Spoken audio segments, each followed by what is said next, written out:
trying to understand. Yeah, we did. No, you didn't. No, you didn't. Because first of all, they were building things in Egypt while white Europeans were still in caves. That's a fact. That's a fact. First of all, the greatest genius when it came to the building of the pyramids, do you know what those are white people, by the way. Who are white people? The Egyptians are not African. I'm sorry. Do you know where Egypt is? Yes, it's in North Africa.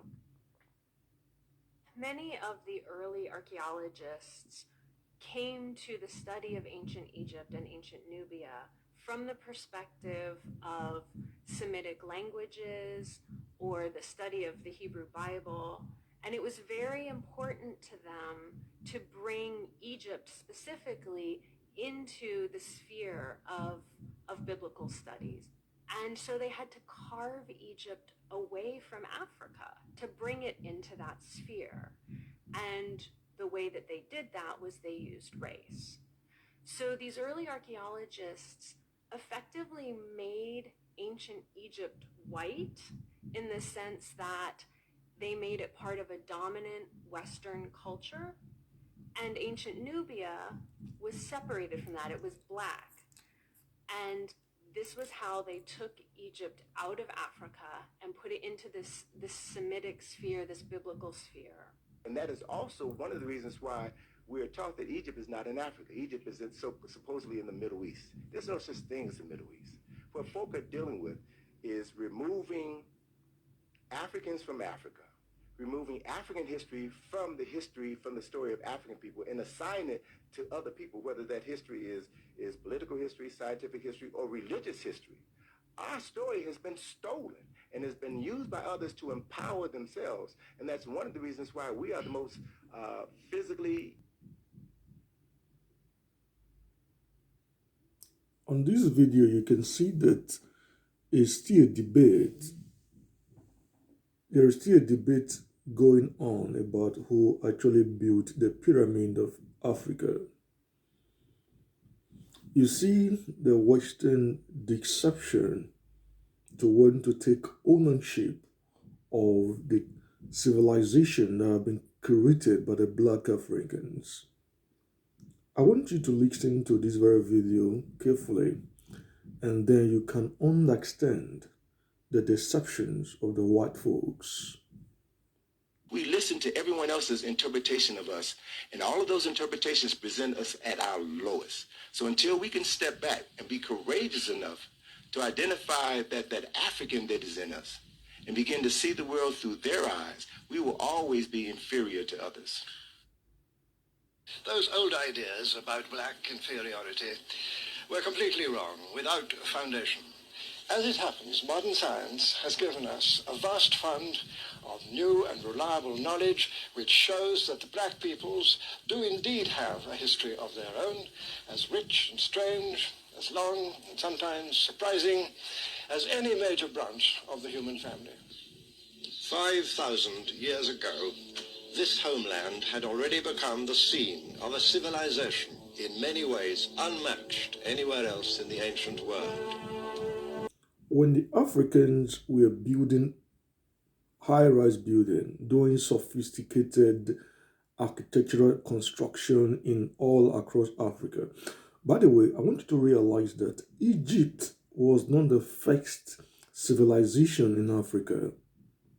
There are civilizations that predated Egyptian civilization.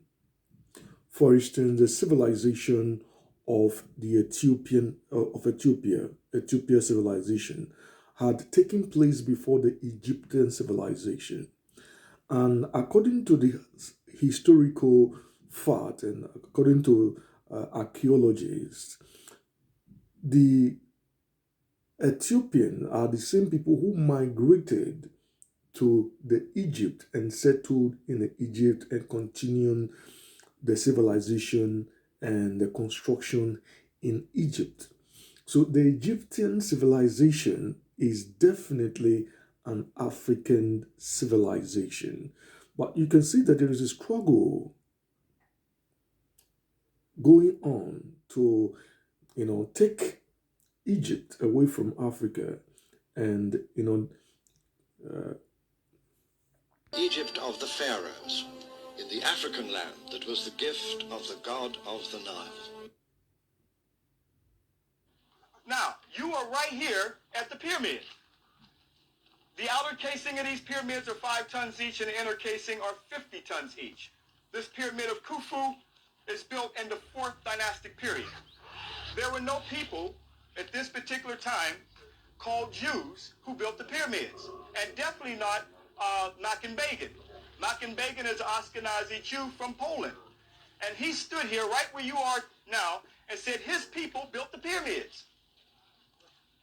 But he's able to tell the world that because of the power that they have inflicted upon other people to force that story on other people. So we come back here to tell the truth.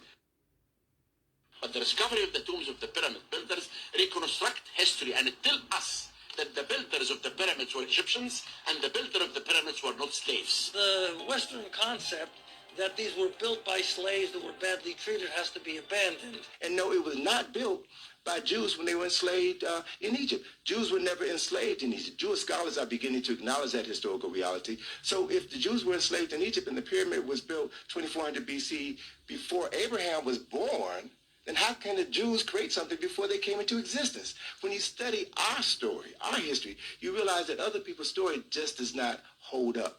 And that in and of itself is a mind-freeing experience. So we come back here for an eyewitness account, and let's go up closer so we can feel the stones and touch it, because you're actually feeling the stones, the master builders of your ancestors who built this. And I'm saying somebody knows something about us that we don't know about ourselves and definitely don't want us to know. And they use a piece of charcoal, a burnt piece of wood as charcoal, to symbolize what they mean. The black is black.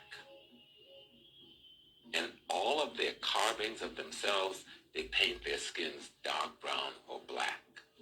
They have white paint, red paint, yellow paint, but they paint themselves black.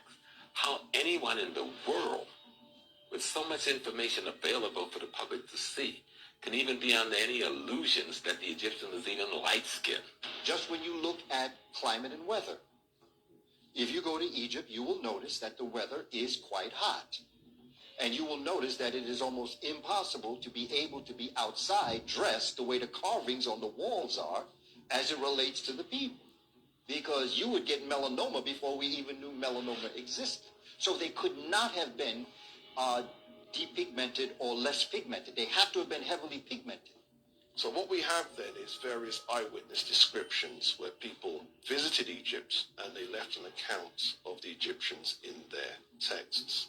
So what you have is people like Herodotus, who describes them as black-skinned and woolly-haired. Galen, who describes them as having short, black, dry, and brittle hair. Not to mention, as Dr. Clark has taught us, where in the world did they do what they did in Africa? He used to say, are you telling me that Eurasians came out of Europe and built Africa up, but never went back to Europe to develop their civilizations the way they did in Africa?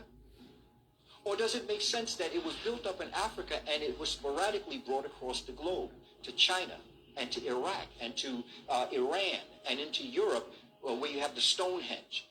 Would that make better sense? So the answer is, there is no question at this point. Egyptians are black. The real Egyptians are black. Because the real Egyptians, they are real Africans. So those people in Lower Egypt, you see in Cairo, Alexandria, and Falahins area, they were mixed between the Turkish, Mamluks, French, English, Romans.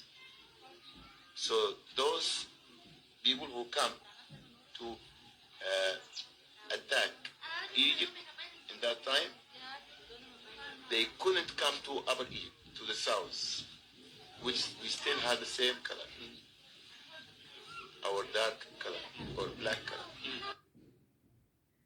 Now, just for the education of our viewership, why don't you share with us a breakdown of Egypt as it is today, insofar as blacks or combinations thereof of European descent and what have you? We don't have Egyptians of European descent in Egypt. We have a population which is basically which is basically a mixture of ancient Egyptian blacks who intermarried with Arabs right after the Arab